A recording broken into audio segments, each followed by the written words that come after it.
Axborot informatsion dasturi.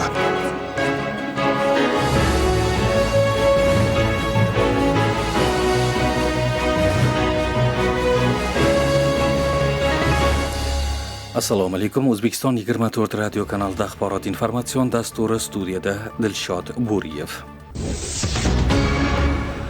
Alisher Navoiy nomidagi O'zbekiston Milliy kutubxonasida kitobxonchilik sohasida mualliflik huquqini himoya qilish mavzusida Adliya vazirligi Intellektual mulk departamenti mutaxassislari ishtirokida amaliy seminar tashkil etildi. Tadbir davomida kutubxona xodimlari va ishtirokchilar uchun seminarning ahamiyati, ayniqsa raqamli axborot muhitida mualliflik huquqiga rioya qilish masalasi yanada dolzarb ekani ta'kidlandi.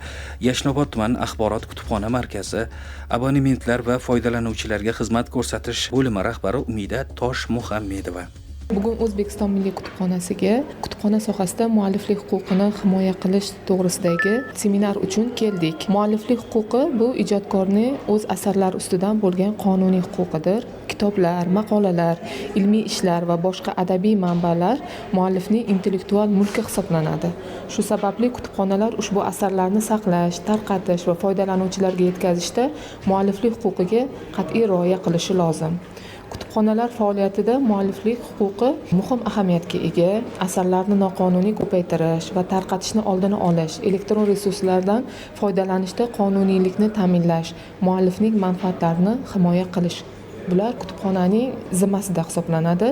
Bugungi kunda raqamli texnologiyalar rivojlanib borayotgan bir paytda elektron kutubxonalar va onlayn platformalardan foydalanish kengaymoqda. Bu esa mualliflik huquqiga rioya qilish masalasini yanada dolzarb etadi. Bugungi seminarda ham ana shu masalalar yuzasidan barchaga kerakli ma'lumotlar hamda tavsiyalar, bizga yo'l yo'riqlar ko'rsatilib berildi.